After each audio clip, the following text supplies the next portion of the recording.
Assalamualaikum warahmatullahi wabarakatuh. Kemarin pada sesi terakhir kita masuk kepada rangkaian atau komponen bahasa yang keempat ya. The components of language yang terdiri dari fonem, morfem, word, phrase, clause, dan sentence. Nah, untuk tiga komponen bahasa yang pertama, kemarin kita kategorikan sebagai rangkaian kecil karena lingkupnya masih dalam satu kata. Sementara tiga komponen lainnya kita kelompokkan menjadi rangkaian besar karena sudah terdiri dari beberapa kata. Nah, pada sesi kemarin kita sudah memasuki komponen bahasa yang keempat, yaitu phrase. Jadi udah sama-sama kita tegaskan bahwa ketika kita menemukan suatu rangkaian kata yang tentunya terdiri dari dua kata atau lebih, itu belum tentu merupakan suatu kalimat karena dia belum memiliki syarat yang cukup untuk menjadi sebuah kalimat, yaitu memiliki subjek dan verb. Sementara dia hanya memiliki pola, head, dan modifier. Ada yang dijelaskan dan ada yang menjelaskan. History book misalkan, buku sejarah. Rangkaian kata tersebut bukan merupakan suatu kalimat karena tidak memiliki subjek dan verb, melainkan head, yaitu buku, book, dan modifier, berupa history book, buku sejarah. Bahkan walaupun dia terdiri dari banyak kata, misal dari contoh tadi kita tambahkan lagi, buku sejarah yang tebal, thick history book, itu tetap merupakan suatu rangkaian frasa, lagi-lagi karena dia hanya berpola head dan modifier, di mana terdapat dua modifier di sana, yaitu history sebagai adjektif dan thick yang pula sebagai adjektif. Bahkan jika kita tambahkan lagi, buku sejarah yang tebal di atas meja, thick history book on the table. Rangkaian kata yang sudah sepanjang itu masih belum bisa ditentukan sebagai kalimat. Lagi-lagi, karena dia tidak memiliki syarat untuk menjadi sebuah kalimat, yaitu memiliki pola subjek dan verb. Dia tetap ditentukan sebagai frasa karena sekadar memiliki pola head dan modifier, di mana terdiri dari satu head, yaitu book, dan tiga modifier, yaitu thick, history, dan on the table. Dimana nanti on the table itu masuk dalam kategori prepositional phrase ya. Nanti kita akan sampai pada pembahasan itu. Oke, kemarin udah kita singgung ya, bahwa nanti ada 9 macam phrase yang akan kita pelajari. Tapi, untuk sesi awal, kita akan hanya mempelajari yang 6 ini saja. Jadi noun phrase, verb phrase, adjective phrase, adverb phrase, prepositional phrase, dan exclamatory phrase. Untuk yang tiganya, yaitu gerund phrase, to infinitive phrase, dan participle phrase, itu mungkin nanti akan kita pelajari setelah kita melewati pembahasan verb. Karena tampaknya akan lebih mudah ketika kita mengenal konsep verb secara lebih detail ya. Nanti pembahasannya ada pada saat kita membahas the parts of speech. Itu juga yang masih jadi hutang kita ya. Nanti kita akan sampai ke sana. Dan mungkin akan lebih mudah setelah kita membahas komponen bahasa yang terakhir, yaitu sentence. Nah, jadi nanti tiganya, gerund phrase, to infinitive phrase, dan participle phrase akan kita bahas setelah kita sampai pada pembahasan verb dan sentence. Nah, oke, mungkin langsung saja kita masuk pada yang pertama, yaitu noun phrase. Noun phrase. Jadi noun phrase ini kalau kita definisikan sederhananya adalah frasa yang headnya berupa noun. Jadi frasa yang headnya berupa noun. Kita tahu bahwa phrase itu kan terdiri dari modifier dan head. Nah, di noun phrase ini nanti headnya berupa noun. Lalu yang kedua, bentuk translasinya nanti. Bentuk translasinya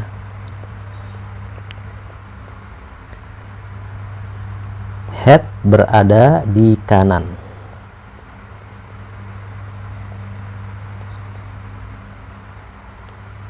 Nah, jadi nanti pada noun phrase ini akan membentuk pola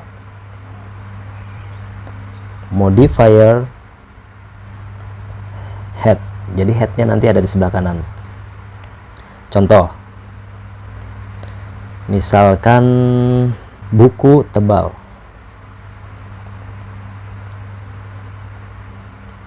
Buku tebal. Kita pakai contoh yang kemarin. Oke, kita analisis dulu.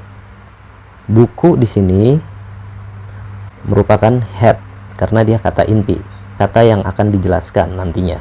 Dijelaskan oleh siapa? Dijelaskan oleh si tebal ini. Nah, maka tebal ini merupakan modifier.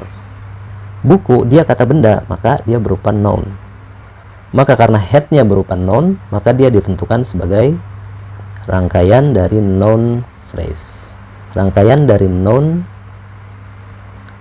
phrase. Nah, gitu.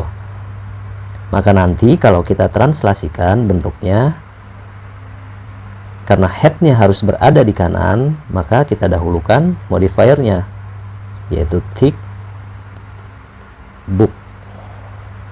Nah, jadi headnya berpindah ke kanan. Jadi book di sini merupakan head yang berupa noun, sementara thick di sini modifier. Oke. Modifier ini berupa apa? Berupa adjektif.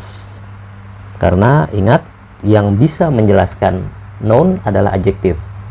Sementara adverb dia bertugas untuk menjelaskan yang kita singkat dengan AFAS. Adjektif, verb, adverb, dan sentence. Oke.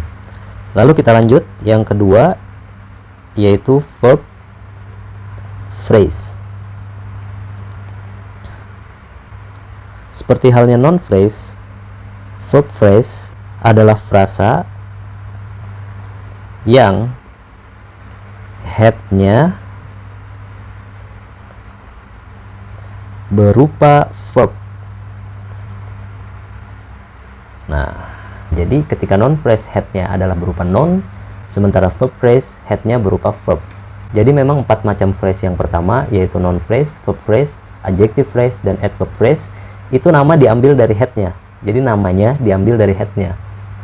Maka ketika verb phrase, headnya berupa verb nanti. Oke, dan yang kedua, bentuk translasinya nanti. Bentuk translasi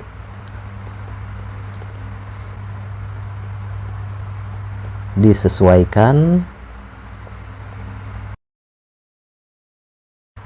dengan bahasa. Maksudnya dengan bahasa Indonesianya. Jadi headnya nggak selalu di kanan seperti layaknya noun phrase, tapi sesuai dengan bentuk dari bahasa Indonesianya. Jadi nanti akan memiliki pola modifier, head, modifier. Oke, contoh.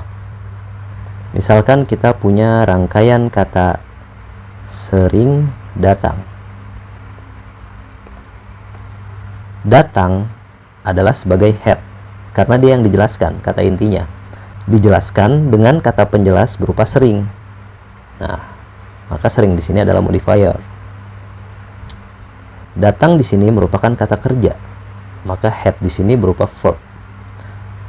Sementara modifier di sini merupakan adverb karena verb merupakan bagian dari AFAS, dan yang bisa menjelaskan AFAS adalah adverb.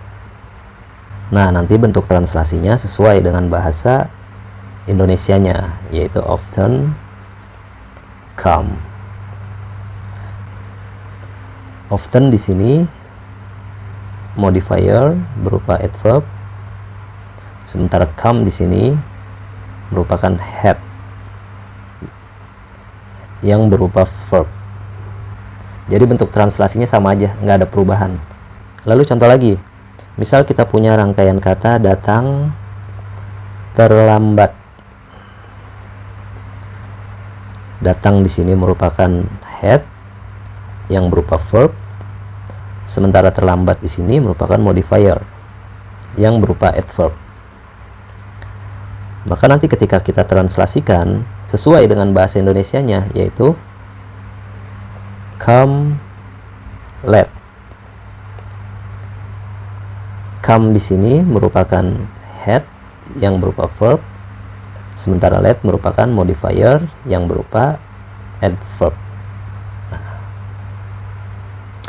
Lalu kalau sering datang terlambat, misalkan sering datang terlambat. Nah, kita tentukan dulu headnya, tentunya datang, karena yang menjadi kata inti di sini datang, yang dijelaskan oleh dua modifier, yaitu sering dan terlambat. Maka datang di sini sebagai head yang berupa verb. Nah, di sini memiliki dua modifier, yang pertama sering dan terlambat. Lagi-lagi bentuk translasinya sama saja, disesuaikan dengan bahasanya, yaitu often, come late. Jadi come di sini merupakan head yang berupa verb, often di sini modifier, dan late di sini juga merupakan modifier. Jadi antara bentuk bahasa dan bentuk translasinya tidak ada perubahan sama sekali. Disesuaikan. Headnya disesuaikan sesuai bahasanya. Tidak seperti non-phrase yang head selalu berada di kanan. Oke, lalu berikutnya yang ketiga, yaitu adjective phrase.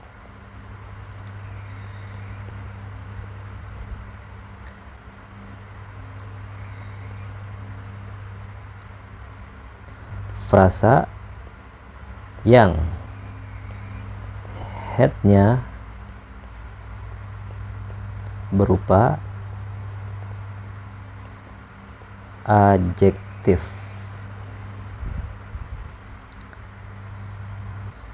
sehingga memiliki pola modifier,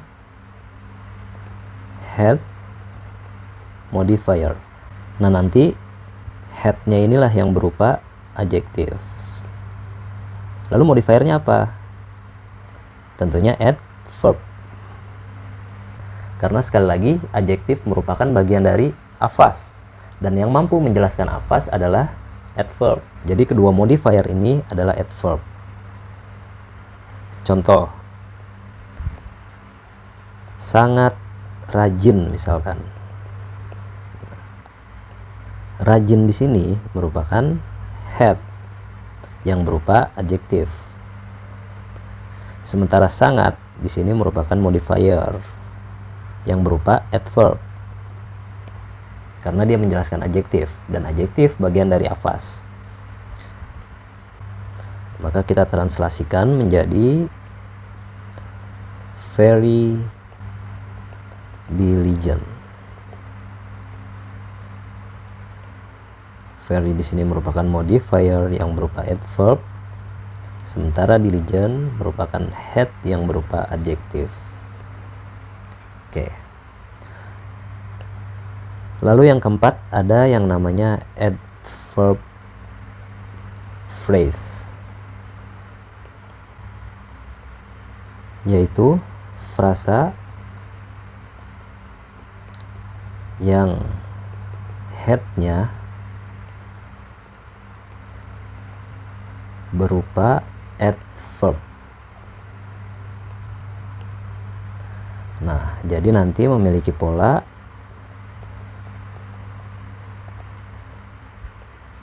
modifier, head, modifier. Nah, nanti head di sinilah yang merupakan adverb. Lalu modifiernya apa? Tentunya nanti adverb juga. Karena adverb itu sendiri bagian dari afas. Sementara yang bisa menjelaskan afas lagi-lagi adverb. Contoh, misal kita punya rangkaian kata dengan sangat rajin. Nah, dengan rajin ini kalau kita gabung menjadi suatu rangkaian adverb. Diligently. Nah, diligently itu dengan rajin artinya. Maka dia merupakan head yang berupa adverb. Sementara sangat kita tentukan sebagai modifier. Maka bentuk translasinya nanti menjadi very diligently. Di mana very di sini merupakan modifier yang berupa adverb, dan diligently ini merupakan head yang berupa adverb. Jadi diligent, rajin itu merupakan adjektif. Tapi kalau diligently dengan rajin sudah bukan merupakan adjektif lagi, melainkan adverb. Oke, lalu ada catatan khusus untuk kata enough. Jadi enough cukup ya. Itu bisa menjadi adjektif dan ada kalanya dia bisa menjadi adverb. Nah, jadi kata-kata enough dia bisa menjadi adjektif ketika head-nya nanti berupa noun, dan dia bisa menjadi adverb ketika head-nya nanti berupa adjektif. Jadi misal kita pengen bilang cukup uang misalkan. Cukup uang. Uang di sini merupakan head dan dia berupa noun karena kata benda. Maka nanti cukup di sini dia merupakan modifier yang berupa adjektif karena yang dijelaskan adalah noun, uang. Nah, maka nanti bentuk translasinya, ingat karena di awal tadi kita udah tegaskan bahwa yang namanya noun phrase itu head-nya selalu berada di kanan, maka enough di sini disebut duluan. Jadi enough money. Nah, jadi enough-nya di depan. Sementara ketika dia menjadi adverb, misalkan kita mau bilang cukup manis misalkan. Cukup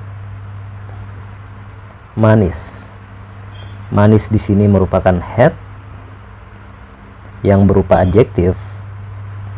Maka nanti cukup di sini merupakan modifier yang bukan lagi adjektif, melainkan adverb.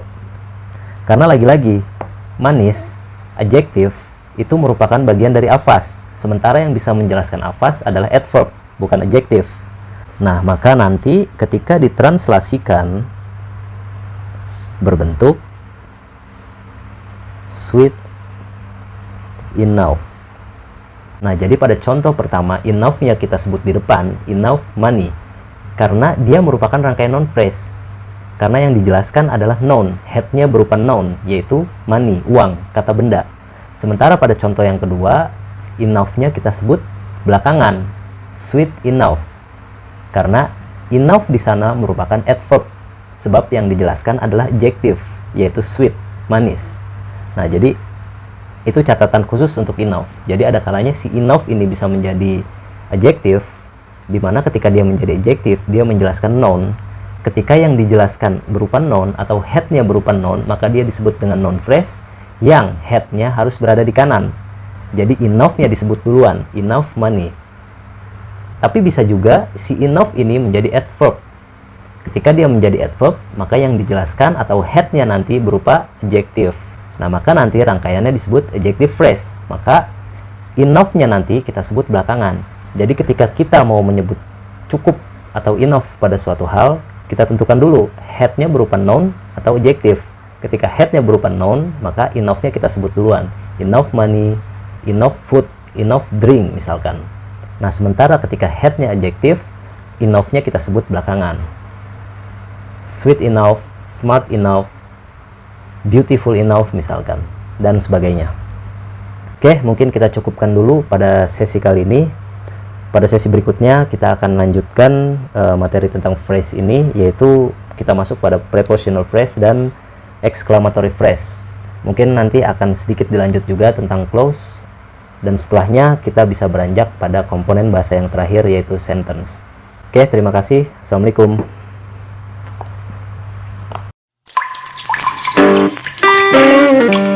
Thank you.